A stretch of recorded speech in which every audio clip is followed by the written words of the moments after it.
Morning everyone. हम पढ़ रहे थे क्लास 8 का chapter number 6, this is Jody's phone. तो इसमें हमने पढ़ा था जो जोडी के पापा होते हैं पैनी, उनको एक सांप के द्वारा काट लिया जाता है। तो उसके लिए उन्हें बचाने के लिए वो एक फीमेल जो हिरन होती है उसको क्या कर देते हैं, मार देते हैं, और उसके लीवर और हार्ट का यूज क्या करते हैं, उसके पापा का जहर निकालने के लिए उसका यूज करते हैं।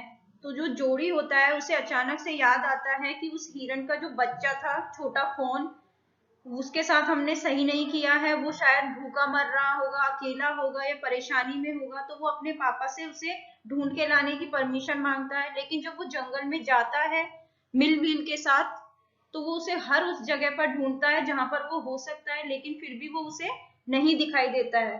तो आगे अब हम पढ़ते हैं इसका third part. Movement directly in front of him startled him so that he tumbled backward।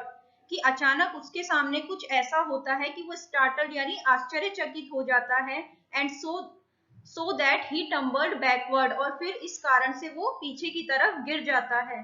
The fawn lifted its face to his, और जो फोन होता है वो ये सब देखकर अपना चेहरा उसकी तरफ उठाता है। It turn its head with a wide wondering motion and shook him through with the stare of its liquid eyes। और वो अपना जो सर होता है वो बड़े ही आश्चर्यचकित तरीके से घुमाता है, और वो क्या करता है, and shook him through with the stare of its liquid eyes, कि जो उसकी नम आंखें होती हैं फोन की, वो उन आंखों से जोड़ी की तरफ देखता है जिससे वो अंदर तक हिल जाता है। It was quivering, quivering means होता है कांपना, कि वो जो फोन था वो कांप रहा था।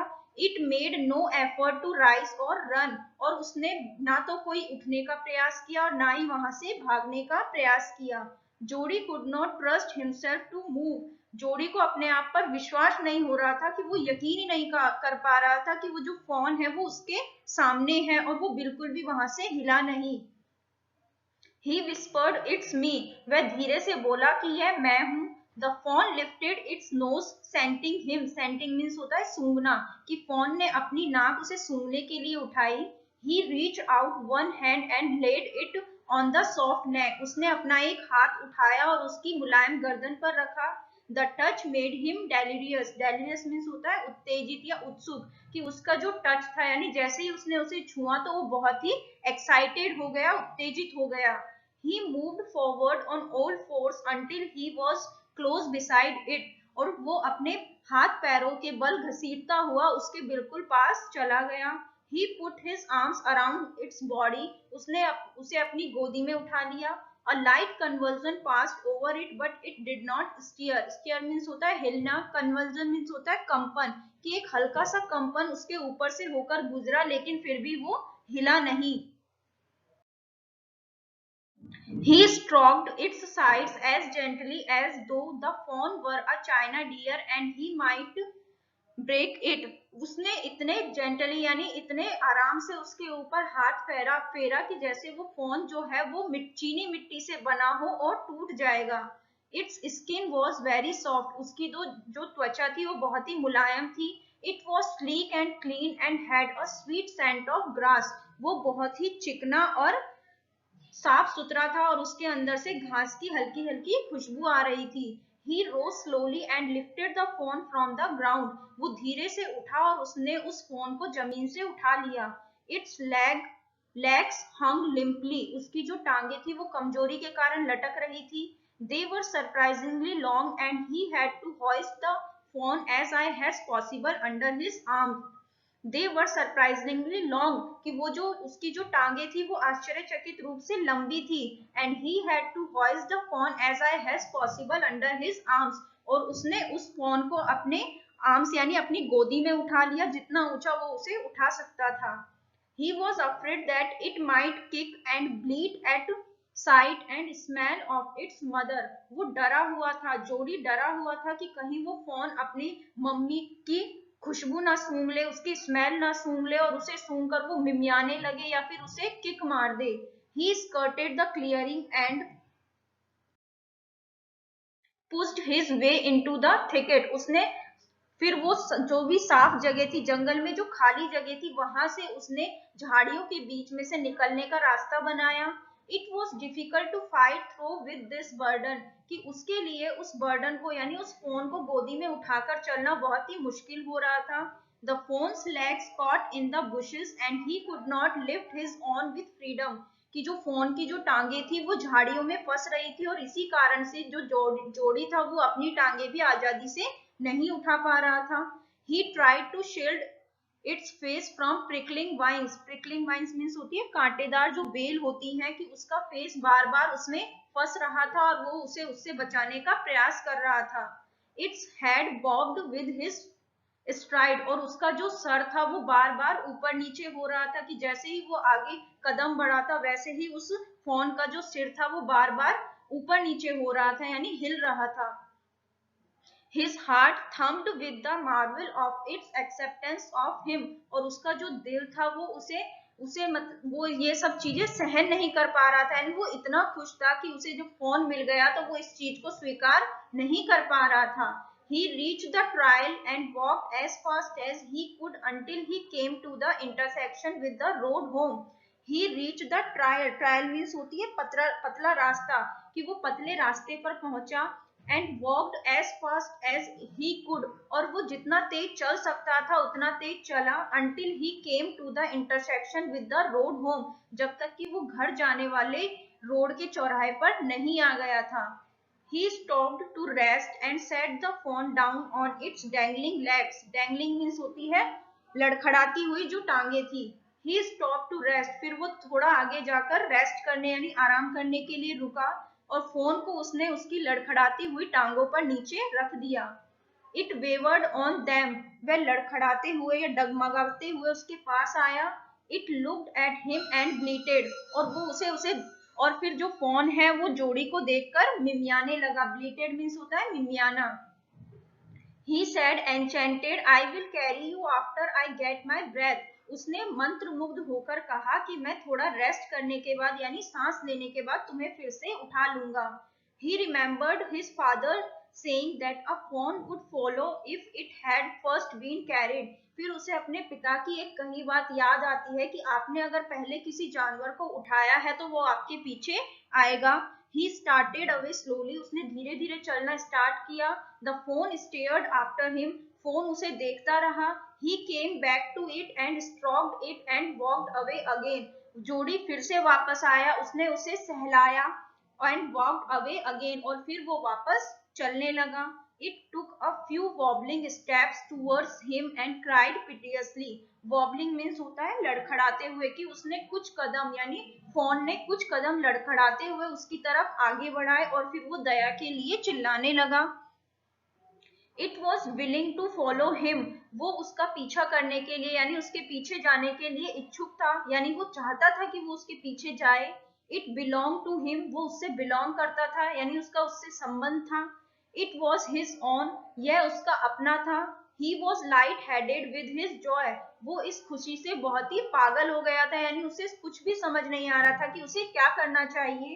ही वॉन्टेड टू फॉन्डल इट, वह उसे सहलाना चाहता था। टू रन, उसके साथ दौड़ना चाहता था।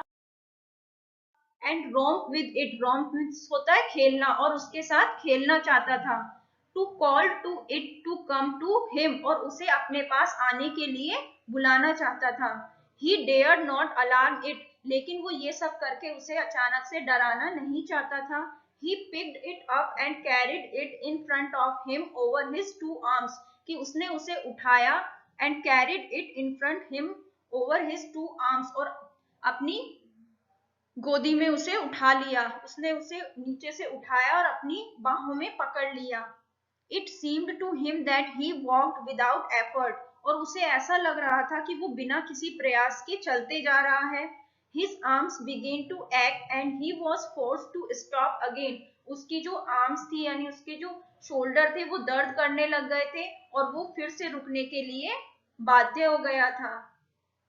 When he walked on, और जब उसने चलना स्टार्ट किया, the phone followed him at once, तो फोन भी उसके पीछे चलने लगा। He allowed it to walk a little distance, कि उसने कुछ दूरी तक उसे अपने पीछे आने दिया। Then picked it up again, और फिर उसके बाद उसने फिर से उसे अपनी गोदी में उठा लिया। The distance home was nothing, घर तक की दूरी अब ज्यादा नहीं थी। He could have walked all day and into the night carrying it and watching it follow, कि वह उसे अपने पीछे आता हुआ देखकर दिन रात चलने के लिए तैयार था. He was wet with sweat, but a light breeze blew through the June morning, cooling him. He was wet with sweat. Sweat means होता है पसीना, wet means गीला, कि वो पसीने से भीग रहा था. But a light breeze means होती है हवा, लेकिन एक ठंडी जून की सुबह की जो ठंडी हवा थी वो उसे क्या कर रही थी, ठंडक दे रही थी.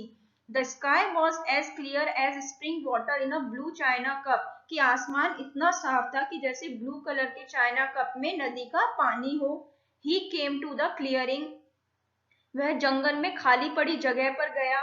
It was fresh and green after the night's rain, जो कि रात की बारिश से बिल्कुल ताजा और हरी भरी हो गई थी. He fumbled with the latch and was finally obliged to set down the phone to manage it. उसने उस लैच को वहां से खोला और वो उस फोन को नीचे उतारने के लिए तैयार हो गया. Then he had an idea. फिर उसे एक आइडिया आया. He would walk into the house, कि वह चलते हुए घर में जाएगा. Into Penny's bedroom, पेनी के बेडरूम में. With the phone walking behind him, और वो जो फोन है वो धीरे धीरे उसके पीछे आएगा. But at the steps, लेकिन कुछ दूर चलने के बाद ही the phone walked and refused to climb them, कि फोन सीढ़ियों पर अड़ गया और उसने चलने के लिए मना कर दिया. He picked it up and went to his father. जोडी ने उसे उठाया और अपने पिताजी के पास ले गया. पेनी ले विथ क्लोज आईज. पेनी आंखें बंद करके लेटा हुआ था. जोडी कोल्ड पा लुक. जोडी ने कहा कि पा देखो. Penny turn its head. Penny ने अपना सिर घुमाया. Jody stood beside him. The fawn clasped hard against him. Jody उसके बिल्कुल पास खड़ा था और उसने फोन को कसकर अपनी गोदी में पकड़ा हुआ था. It seemed to Penny that the boy's eyes were as bright as the fawn's. Penny ने देखा कि जोडी की जो आंखें थी वो उस फोन की तरह उतनी ही चमकदार थी. He said. उसने कहा, I am glad you found him, कि मुझे बहुत खुशी है कि तुमने इसे ढूंढ लिया है. Jody then went to the kitchen. उसके बाद जोडी किचन में गया. The fawn wobbled after him. Fawn भी डगमगाते हुए उसके पीछे आया. A pan of morning's milk stood in the kitchen safe, कि एक दूध से भरा हुआ बर्तन किचन सेफ यानी किचन अलमारी में रखा हुआ था. The cream had risen on it. उस पर मलाई आ गई थी. He skimmed the cream into a jug. उसने उस मलाई को एक जग में निकाल लिया. He poured milk into a small gourd. उसने उस दूध को एक स्मॉल यानी छोटे एक लकड़ी के तुंबे या फिर लकड़ी के तुंबे में डाल दिया. He held it out to the phone. और उसने फिर उसको उस लकड़ी के तुंबे को जिसमें उसने दूध डाला था उसे फोन के सामने रख दिया. It butted it suddenly, smelling the milk. जैसे ही उसने उस दूध का बर्तन उसके सामने रखा और फोन ने उसको सूंघा, वैसे ही उसने उस पर लात मार दी. He saved it precariously from spilling over the floor. Precariously